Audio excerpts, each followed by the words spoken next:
नमस्कार, मैं हूं पंकज मटपाल और आज इस वीडियो में मैं दूंगा आपके कुछ सवालों के जवाब। वो सवाल जो आप अक्सर मेरे वीडियोस पर कमेंट करके मुझसे पूछते हैं। और तो शुरू करते हैं कार्यक्रम। लेकिन इससे पहले कि मैं सवाल जवाब का सिलसिला ये शुरू करूं, एक रिक्वेस्ट है आप लोगों से कि जब भी आप सवाल पूछते हैं तो अपना नाम ज़रूर लिखें कमेंट में सवाल के साथ, क्योंकि जो चैनल में नाम होता है कई बार वो नाम कुछ अलग होता है, तो नाम ज़रूर बताएं। और साथ में आप ये भी बताएं कि आपकी एज कितनी है, आपका इन्वेस्टमेंट होराइज़न यानी कि जो आपका निवेश का समय है वो कितना है, किस गोल के लिए आप इन्वेस्ट करना चाह रहे हैं वो भी स्पेसिफिक होना चाहिए। और साथ ही आपका रिस्क एपेटाइट कैसा है उसकी जानकारी भी आप दें, ताकि मैं आपके लिए सूटेबल फंड्स बता सकूं। देखिए, फंड का अच्छा होना एक बात है, लेकिन वो फंड आपके लिए अच्छा है कि नहीं है ये तभी पता चलेगा जब इन सब बातों को ध्यान में रखा जाएगा। क्योंकि यदि मैं कहूं कि एक स्मॉल कैप फंड है, अच्छा परफॉर्म कर रहा है, पास्ट में आगे भी अच्छी उम्मीद है, लेकिन आपका नज़रिया 6 महीने का, 1 साल का, 2 साल का है, तो ऐसे में स्मॉल कैप की सलाह तो मेरे हिसाब से नहीं दी जा सकती। पर वहीं यदि आप बात करेंगे कि 20 साल के लिए इन्वेस्ट करना है, तो बेशक मैं कहूँगा कि आप बिल्कुल उस स्कीम में इन्वेस्ट कर सकते हैं। साथ ही ये भी जानना जरूरी है, हो सकता है नज़रिया आपका बहुत लंबा हो, आप इन्वेस्ट करना चाहते हो 10-20 साल के लिए, और स्मॉल कैप फंड में किया जा सकता है। लेकिन कई बार ऐसा होता है किसी निवेशक को उतार चढ़ाव से काफ़ी घबराहट होती है। मैंने कई बार ऐसा देखा है कि यदि 10-20% करेक्शन आ गया, आपने मान लीजिए 5 लाख रुपए इन्वेस्ट किए और 50,000 या 1 लाख रुपया वहाँ पर कम हो गया, तो इन्वेस्टर काफ़ी घबरा जाते हैं। तो फिर ऐसे इन्वेस्टर्स जो बात कर रहे हैं कि 10-20 साल के लिए इन्वेस्टेड रहेंगे, यदि उन्हें घबराहट होगी तो नहीं रुकेंगे वो 10-20 साल के लिए, वो वहाँ से एग्जिट कर लेंगे और लॉस बुक कर लेंगे। तो भले ही भविष्य में वो फंड बहुत अच्छा परफॉर्म करे, लेकिन आप निकल जाएंगे तो आपको क्या फ़ायदा मिलेगा उसकी परफॉर्मेंस से। तो फिर ऐसे निवेशक जो पेशेंस खो देते हैं मार्केट के उतार चढ़ाव में, उन्हें भी अपने पोर्टफोलियो में वो स्कीम्स इंक्लूड करनी चाहिए जहां पर उतार चढ़ाव की संभावना कम हो। तो इसके लिए इन सब बातों की जानकारी होना बहुत ज़रूरी है आपके लिए एज ए इन्वेस्टर, और मेरे लिए भी यदि मैं आपको गाइड करने की कोशिश कर रहा हूं। तो अब शुरू करते हैं ये सवाल जवाब का सिलसिला। और पहला सवाल जो मैं ले रहा हूं, अगेन इन्होंने अपना नाम नहीं बताया, और आपने जो चैनल का नाम है आपका वो है 21 शैलू, और आपने कहा है कि 17,000 पर मंथ आप इन्वेस्ट कर रहे हैं, और लास्ट ईयर से आपने स्टार्ट किया है। एज है 39 ईयर्स की, और इन्वेस्टमेंट होराइजन है 20 ईयर्स का। तो नज़रिया तो आपका लॉन्ग टर्म है, और क्योंकि पिछले 1 साल से आपने शुरुआत की थी इन्वेस्टमेंट की, तो हालांकि आपके पोर्टफोलियो में 2 स्मॉल कैप फंड हैं, लेकिन क्योंकि स्मॉल कैप की परफॉर्मेंस काफ़ी अच्छी रही तो आपको फ़ायदा भी बिल्कुल यहाँ पर हुआ होगा। लेकिन यदि 20 साल की बात की जाए तो थोड़ा सा पोर्टफोलियो में बदलाव किया जा सकता है। Nippon India small cap fund में 4,000 जो कि स्मॉल कैप फंड है। कोटक इमर्जिंग इक्विटी फंड जो कि एक मिड कैप फंड है, वहाँ पर आप 4,000 का इन्वेस्टमेंट कर रहे हैं। Nippon India multi cap fund में 2,500, और जिसका allocation large cap, mid cap, small cap में हो रहा है।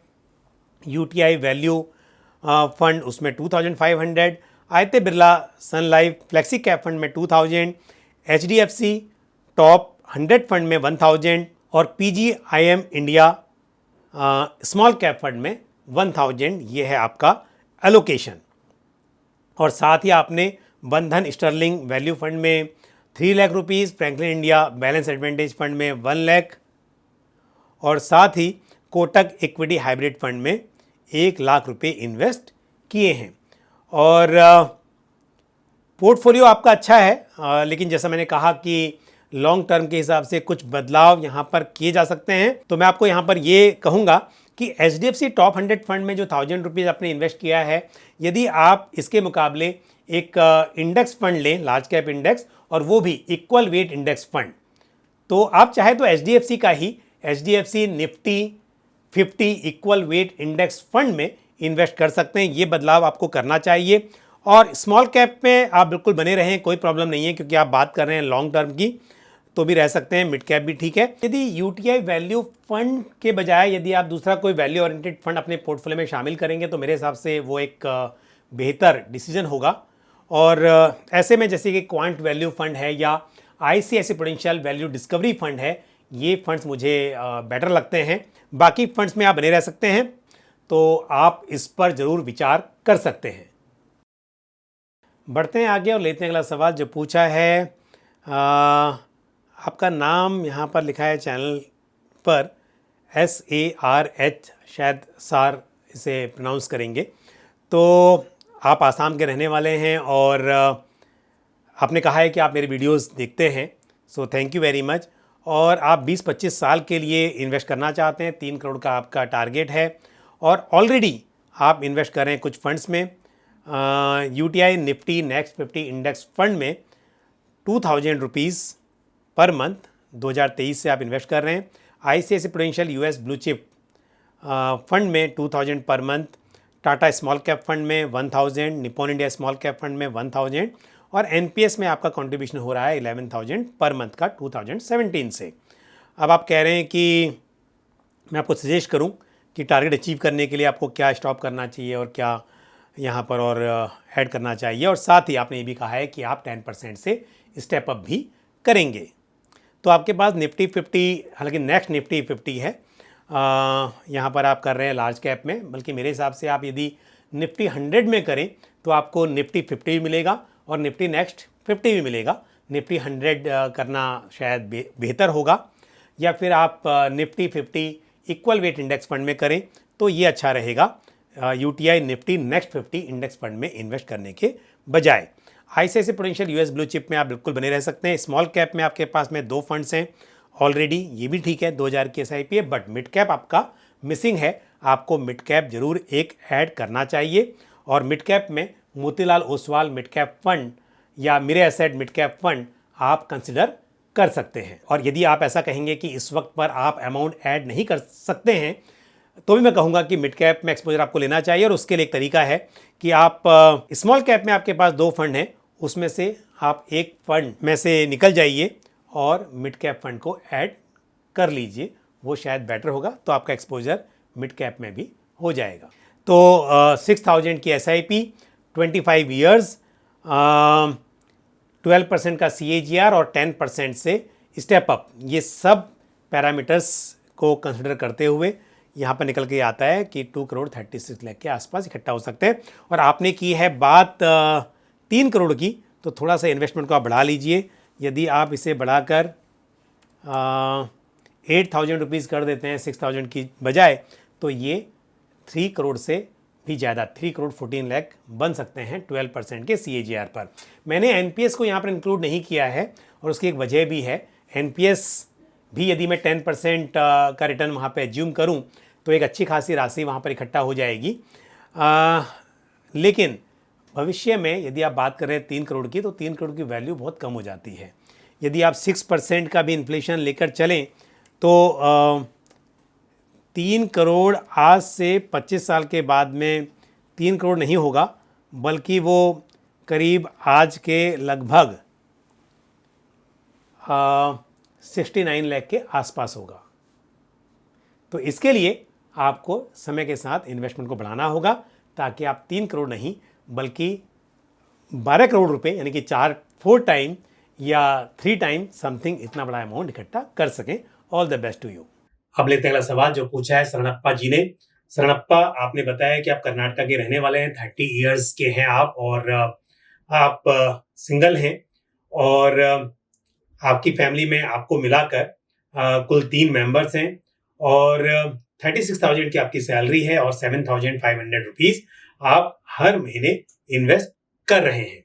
और आपके पास है SBI मिड कैप फंड जहां पर 1,000 rupees per month, SBI consumption opportunities fund 1,000, पराग पारिक टैक्स सेविंग फंड में 2,000, क्वांट स्मॉल कैप फंड में 2,000, quant dynamic asset allocation fund में 1,000 रुपीज़ और डिजिटल गोल्ड में 500 पर मंथ। तो एक तो मैं कहूंगा कि डिजिटल गोल्ड में इन्वेस्ट करने की बजाय यदि आप एक गोल्ड सेविंग्स फंड अपने पोर्टफोलियो में रखें तो वो अच्छा है। तो फंड्स आपके पास सभी अच्छे हैं, लेकिन यदि बात करें हम लॉन्ग टर्म की, तो एक थीमेटिक फंड में इन्वेस्ट करने की बजाय यदि आप डाइवर्सिफाइड फंड्स में इन्वेस्टेड रहेंगे तो ये बेटर होगा। तो जैसे एसबीआई कंजम्पशन अपॉर्चुनिटी फंड आपके पास है, उसमें आप एसआईपी कर रहे हैं, एक थीमेटिक फंड है जो कि कंजम्पशन थीम बेस्ड जो स्टॉक्स हैं उनमें इन्वेस्ट करता है। तो इसके बजाय यदि आप एक large and mid cap fund को अपने पोर्टफोलियो में शामिल कर लें तो बेहतर होगा। आप SBI large and mid cap fund को भी कंसिडर कर सकते हैं, बट क्योंकि आपके पास ऑलरेडी एसबीआई का मिड कैप फंड है, तो यदि आप Motilal Oswal large and mid cap fund या ICICI Prudential large and mid cap fund को अपने पोर्टफोलियो में शामिल करें तो मेरे हिसाब से वो बेहतर रहेगा। और साथ ही आपने कहा है कि आप 25% से स्टेप अप करेंगे हर साल, तो ये तो बहुत ही अच्छी है। यदि आप उम्मीद कर रहे हैं कि आपकी इनकम हर साल 25% या उससे अधिक बढ़ेगी और उसी हिसाब से आप स्टेप अप भी करेंगे तो ये बहुत अच्छा है। नजरिया भी आपका 10 से 15 साल का है। All the best to you. एक फंड में बदलाव की मैंने आपको राय दी है तो आप उस पर जरूर विचार करें। लेते अगला सवाल जो पूछा है कुमार प्रवीण ने। कुमार, आपने बताया कि आपके पास है पराग पर एक फ्लेक्सी कैप फंड, 1000 रुपीज की एसआईपी है, एचडीएफसी स्मॉल कैप फंड में 500, आईसीआईसीआई प्रूडेंशियल टेक्नोलॉजी फंड में 500, एचडीएफसी मिड कैप फंड में 510 rupees, Nippon India small cap fund में 100, कोटक स्मॉल कैप में 110, आईसीआईसीआई प्रूडेंशियल कमोडिटी फंड में 100, Motilal Oswal mid cap fund में 500। और आपने कहा है कि आप मेरे वीडियोस रेगुलरली देखते हैं और आपको अच्छे भी लगते हैं, तो मेरी सलाह है आपके लिए प्रवीण जी कि ये 110 रुपये की एसआईपी मत कीजिए। आप अपने पोर्टफोलियो में 2-3 ही स्कीम रखिए, लेकिन उसमें अमाउंट थोड़ा ठीक ठाक हो, तभी आपको रिटर्न्स दिखाई देंगे। दूसरी बात, जो थीमेटिक फंड्स हैं वो आपके लिए नहीं है। जब आपका पोर्टफोलियो बहुत बड़ा हो, आप बड़ा अमाउंट कर रहे हो, आपने already large cap, mid cap, small cap में डाइवर्सिफाई कर लिया हो, तब आप थोड़ा इन्वेस्टमेंट सेक्टोरल थीमेटिक में कर सकते हैं। लेकिन इस वक्त पर ये जो कमोडिटी फंड आपके पास है ये नहीं होना चाहिए। टेक्नोलॉजी फंड जो है आपके पास वो भी आपके पास नहीं होना चाहिए। यदि आप टोटल 3-3.5 हजार रुपये की एसआईपी कर रहे हैं तो यहाँ पर इतने सारे फंड्स रखने के बजाय 3 फंड्स आपके लिए मोर देन इनफ है। एक लार्ज कैप फंड, एक मिड कैप फंड और एक स्मॉल कैप फंड। तो जैसे कि आपके पास small cap fund HDFC small cap fund है, आप उसमें रह सकते हैं, उसमें इन्वेस्ट कर लीजिए। और साथ में आपके पास लार्ज कैप फंड, जैसे आपके पास में पराग पारिक फ्लेक्सी कैप फंड है, उसका एक्सपोजर लार्ज कैप में है, इंटरनेशनल भी है, वो रख लीजिए। तो एक पराग पारिक फ्लेक्सी कैप फंड, एक एचडीएफसी स्मॉल कैप फंड और साथ में एक मिड कैप फंड जो कि आपके पास Motilal Oswal mid cap fund है। तो Motilal Oswal mid cap fund में 1000 रुपीज और स्मॉल कैप में भी 1000 रुपीज, और बाकी का जो टोटल पैसा है बाकी बचा वो आपका हो जाएगा पराग पारिक फ्लेक्सी कैप फंड में। तो इस तरह से आपके पास 3 फंड्स होंगे, इनके साथ आप आगे बढ़िए। All the best to you. और अब लेते हैं आज का आखिरी सवाल जो पूछा है विक्रांत कश्यप ने।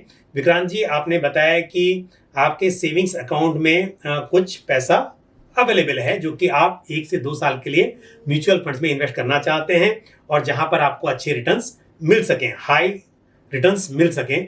तो मैं आपको अच्छे फंड्स बताऊं, ये आप चाहते हैं। आपके पास ऑलरेडी पराग पारिक फ्लेक्सी कैप फंड है जहां पर 20,000 रुपीज की एसआईपी है, Motilal Oswal large and mid cap fund में 10,000 की एसआईपी और ICICI Prudential large and mid cap fund में भी आपके पास 10,000 की एसआईपी है। तो large and mid cap fund और फ्लेक्सी कैप फंड है आपके पास।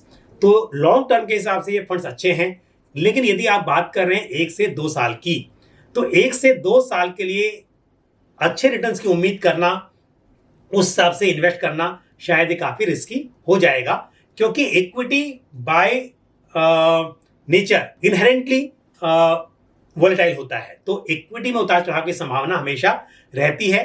1 से 2 साल यदि आपको इन्वेस्ट करना है तो मैं कहूंगा कि ऐसे मार्केट में जब हमने अच्छी खासी रैली देखी है, तो ऐसे में आपको इक्विटी मार्केट में इन्वेस्ट करने की बजाय आप इन पैसों को या तो डेट ओरिएंटेड फंड्स में इन्वेस्ट करें या फिर आप इन्हें फिक्स डिपॉजिट में कर सकते हैं। इक्विटी मार्केट में यदि आपको करना है 1 से 2 साल के लिए, तो यदि कोई इन्वेस्टर ऐसा कहे कि मुझे 15-20% के रिटर्न एक्सपेक्टेड हैं अगले 1-2 साल में, लेकिन यदि 20-25% का लॉस भी हो गया तो भी चलेगा, तब बेशक आप इन्वेस्ट कर सकते हैं। बट यदि डाउन साइड रिस्क आप नहीं लेना चाहते तो फिर अप साइड आपको इस वक्त पर इक्विटी मार्केट में 1-2 साल के हिसाब से बिल्कुल नहीं करना चाहिए। और मैंने ऐसा क्यों कहा, क्योंकि जब मार्केट में अच्छी खासी रैली हुई है तो करेक्शन भी एक्सपेक्टेड है। तो ये भी नहीं कहा जा सकता कि अगले 1-2 साल में मार्केट बिल्कुल ऊपर नहीं जाएगा। हो सकता है कि अगेन रिटर्न्स यहाँ पर बने और आपको फायदा मिले, लेकिन करेक्शन भी हो सकता है, नुकसान भी हो सकता है। तो ऐसे इन्वेस्टर्स जिनका रिस्क एपेटाइट बहुत ज्यादा है, जो समझते हैं कोई बात नहीं, या तो 10-12-15% का रिटर्न मिलेगा या फिर कोई बात नहीं, मेरा 15-20% का नुकसान भी हो सकता है, वो तो इन्वेस्ट कर सकते हैं। बट अदरवाइज ऐसे समय पर जब हमने अच्छी खासी रैली देखी है मार्केट में, तो 1-2 साल में, अगले 1-2 साल में ये उम्मीद करना कि नुकसान के चांसेस नहीं होंगे और सिर्फ रिटर्न ही मिलेंगे, मेरे हिसाब से ये जायज़ नहीं होगा। यहाँ पर करेक्शन एक्सपेक्ट किया जा सकता है। तो 1-2 साल के हिसाब से आप इक्विटी में इन्वेस्ट ना करें, बल्कि आप कंजर्वेटिव हाइब्रिड में कर लें, या फिर आप डेट में करें, और या फिर आप फिक्स डिपॉजिट में करें। बट यदि आपका नजरिया लॉन्ग टर्म है, 5 साल या उससे अधिक, तो फिर बिल्कुल आपको इक्विटी म्यूचुअल फंड्स में इन्वेस्ट करना चाहिए। तो आज के लिए बस इतना ही। आज मैंने कुछ सवालों के जवाब दिए और मुझे उम्मीद है कि जानकारी आपको पसंद आई होगी। इसी तरह से अपने सवाल और सुझाव आप कमेंट बॉक्स में पोस्ट करते रहें। अगले वीडियो में फिर आपसे मुलाकात होगी। Thank you. जय हिंद। म्यूचुअल फंड निवेश बाजार जोखिमों के अधीन है। योजना से संबंधित सभी दस्तावेजों को ध्यान से पढ़ें।